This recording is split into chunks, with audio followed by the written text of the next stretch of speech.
अब कार्यक्रम की अगली कड़ी में मैं आसपुर से विधायक साहब माननीय उमेश जी डामर साहब से निवेदन करूंगा कि आप कार्यक्रम में अपना वक्तव्य प्रस्तुत करें। शायरी हो जाए एक बार इनके लिए कि छोटी सी उम्र में बड़े बड़े तूफानों से टकराकर बने हैं, छोटी सी उम्र में बड़े बड़े तूफानों से टकराकर बड़े हैं।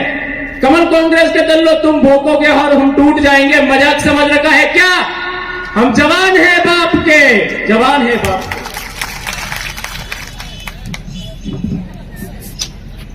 आज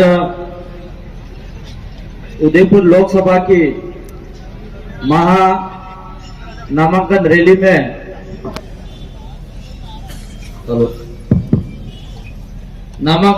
में प्रकाश भाई बूस के समर्थन में डूंगरपुर के आसपुर विधानसभा और उदयपुर के 7 विधानसभा के अलग अलग ब्लॉक से, मंडल से तमाम कार्यकर्ता यहां पे भारी संख्या में आए और शोभा बढ़ाई और उदयपुर को 1 मिनट के लिए हिला दिया। इसके लिए आप सबको खूब खूब धन्यवाद जोहर करना चाहूंगा। अभी मेरे से पहले काफी सारे वक्ताओं ने बात रखी और मैं भी रखूंगा बात। आज आप लोगों ने देखा होगा यहां से 2 गुना 3 गुना भीड़ और थी और कई लोग तो हमारे उदयपुर में ट्रैफिक इतनी ज्यादा है इस वजह से कई लोग उस समय भी नहीं आ पाए थे। और ये कोई संख्या कम नहीं है, ये एक व्यक्ति 1000 1 लाख के बराबर मुकाबला करता है, वो भीड़ है यहां पे। क्योंकि आज एक दसाना लाडुआ भी एक नहीं तो खरा पामड़ा देसी दसाना लाडुआ खावा भी किया है और कई कबार जल्दी में जाइन पासा लाडुआ बनाना किया है। इसलिए हार मत मानना, ये हम कोई कम नहीं है, हम बहुत आगे हैं। और मैं एक बात और कह देना चाह रहा हूं, हमसे पहले नामांकन कांग्रेस और बीजेपी दोनों पार्टियों ने भरे हैं और दोनों पार्टी के नेता अधिकारी है, पैसे वाले हैं और दोनों पार्टी भी नेशनल पार्टियां हैं, फिर भी इतनी भीड़ नहीं थी आज की अपनी जीत में। ठीक है, आज उनसे 2 गुना भीड़ अपनी है। इसलिए हमारी मीडिया तो कभी देगी नहीं, लेकिन आपने मीडिया आपने जीती रिया। मीडिया वाले कभी नहीं देंगे, वो मीडिया वाले इसलिए नहीं देंगे कहेंगे वो भी उनकी भी बेचारे मजबूरी है। आज नेता बड़े बड़े डर के, ईडी के डर से भाग रहे हैं तो मीडिया नहीं भाग सकते क्या? तो मीडिया को भी डर है कि थोड़ा बहुत खजाना अगर हमारे पास कहीं इधर इधर होगा तो साला कहीं ईडी हमारे घर आ जाए तो इससे बढ़िया मोदी की बात माने। इसलिए मैं कहना चाह रहा हूं कि आप डरना मत, ये लोकतंत्र की हत्या हो रही है, ये लोकतंत्र की सुरक्षा करने का दिन है। आज मोदी देश पे झूठ बोला जा रहा है। आज हमारे कई लोगों के, आदिवासियों की जमीन हड़प ली, आज फिर भी कह रहा है कि मैं आदिवासियों को पट्टे दिया जा रहा, फिर भी कह रहा है आदिवासी के हक अधिकार की बात करता, बोलता है नहीं बोलता? और मोदी तो इतना झूठ है कि मुंह है इसका कुछ भी बोल देगा। अगर देश की गोबर भी पड़ी हो तो उसको भी हलवा बना के खिला दे, इतना मोदी झूठ है। इसलिए आप सभी साथियों से मुझे निवेदन है, हर गांव के अंदर, हर पाल के अंदर, हर घर के अंदर आवाज करना और आवाज भेजना कि मोदी 1 नंबर का झूठ है और मोदी के जो सेना है, जो मोदी के ठेकेदार है, वो भी बड़े झूठ है। उनको हमको वोट देने की जरूरत है। हमें अगर वोट देना है, हमारी आदिवासी के आवाज को सुरक्षा कर सकता है तो हमारे भाई प्रकाश भाई बूथ कर सकता है। दिल्ली के अंदर अगर आवाज उठा सकता है तो प्रकाश भाई बूथ उठा सकता है। उस भाई को हमको जिताना होगा, या हर घर के अंदर आवाज होनी चाहिए। आज कांग्रेस भी दोनों जुल्म में लगी हुई है। आधे अधूरे नेता थे वो भी चले गए ईडी के डर से, और कुछ रहे वो भी फड़फड़ कर रहे हैं। और कांग्रेस और बीजेपी वालों को तो यहाँ पे कैंडिडेट तक नहीं मिला, इसलिए बाहर पैराशूट के रूप में कैंडिडेट लाए कि नहीं लाए? એટલે એક વાત કહો કે આદિવાસીની આપણી પરંપરા છે સદીઓ છે, આપણે ઘેરમાં આપણે ઘેર ભાગી છે या પછી આપણે ખેત है તો આના ખેતમાં ખેતી આપણે જ કરે, બીજો આવીને કરે? આપણે જ કરે કે? तो ये बीजा आदमी खेती करवा आवे है आना विधानसभा लोकसभा उदयपुर सीट पे, तो आपने करवा दिए बड़े, तो वोट आलवा बड़े। तो आपनो भाई कौन है? आपनो भाई प्रकाश भाई बूज है। आपने खेत नो मालिक और उदयपुर लोकसभा नो सीट नो मालिक अगर वोट का हकदार है तो हमारा प्रकाश भाई बूज है। आज वो नेता है, कांग्रेस और बीजेपी के दोनों अधिकारी नेता है, और अधिकारी रहते हुए 5% भी आदिवासियों को भला करने का काम नहीं करा है। क्या आज जीतने के बाद भला कर सकते हैं? क्या कर सकते हैं? क्या उन्होंने आदिवासियों का क्या संस्कृति है, आदिवासियों की क्या परंपरा है, आदिवासियों के गांवों में क्या दुख है, वो नहीं समझ सकते हैं, तो उनको क्या वोट देकर जिससे ये अपने लोगों को फायदा कर सकते हैं? क्या आज हमारे बीच में जो प्रकाश भाई बूज है, इस भाई को हमारी संस्कृति पता है, इस भाई को हमारी परंपरा को पता है, इस भाई को संवैधानिक रूप से जो हमारा अधिकार है इसके बारे में पता है, आदिवासी को दुख को पहचान सकता है। वो आदमी हमारा दिल्ली में जाके आवाज उठा सकता है, वो लोग नहीं उठा सकते।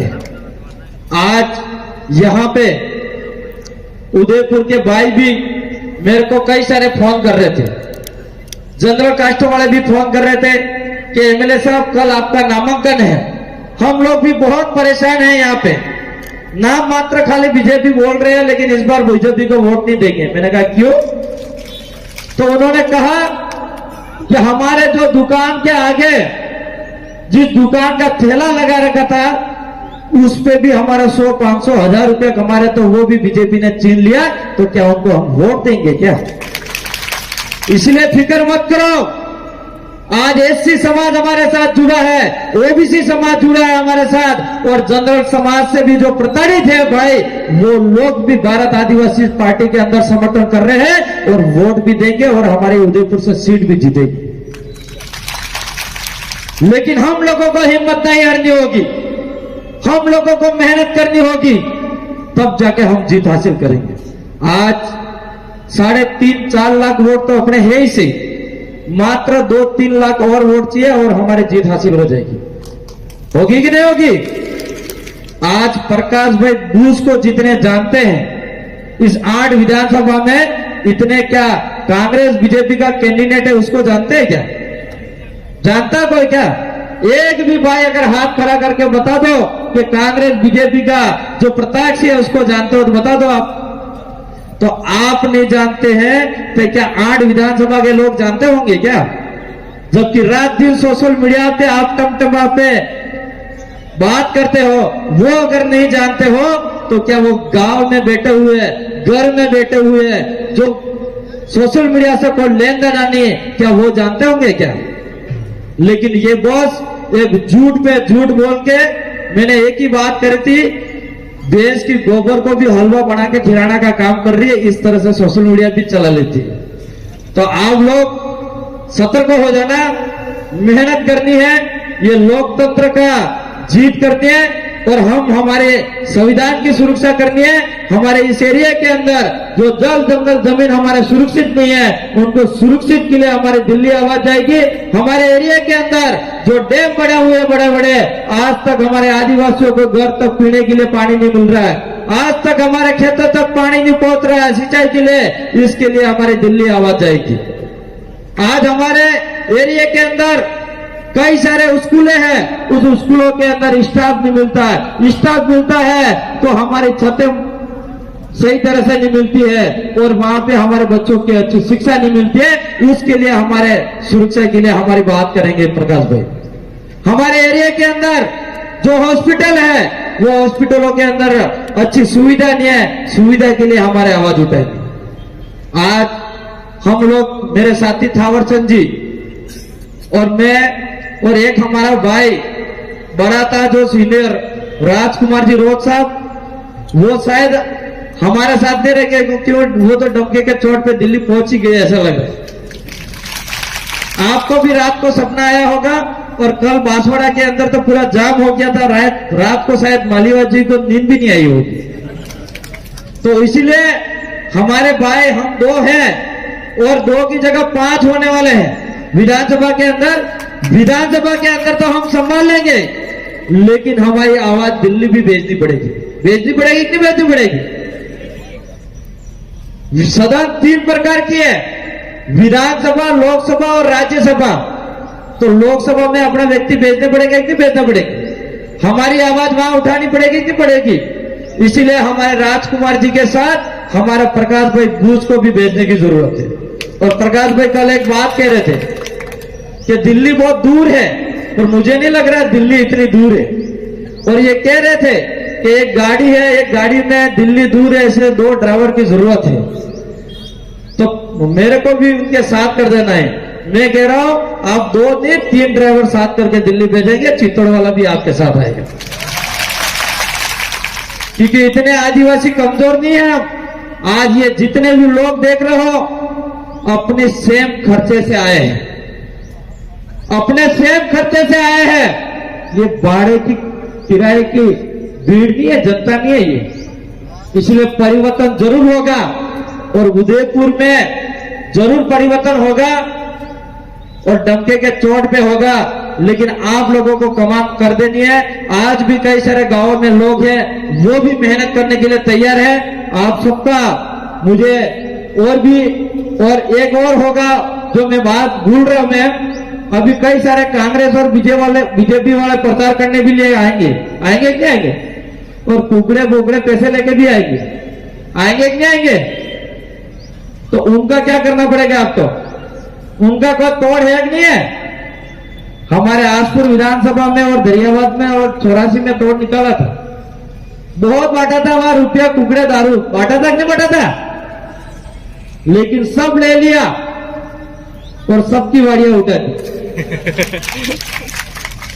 और जब गणना हो रही थी, एक बीजेपी का अभिकर्ता था जो वो बोल रहा था कि आप विधायक तो बन गए एमएलए साहब, लेकिन हमने इतना रुपया बांटा, इतने मुर्गे बांटे, इतने सारा खर्चा करा, वो खर्चा कहाँ गया ही करा।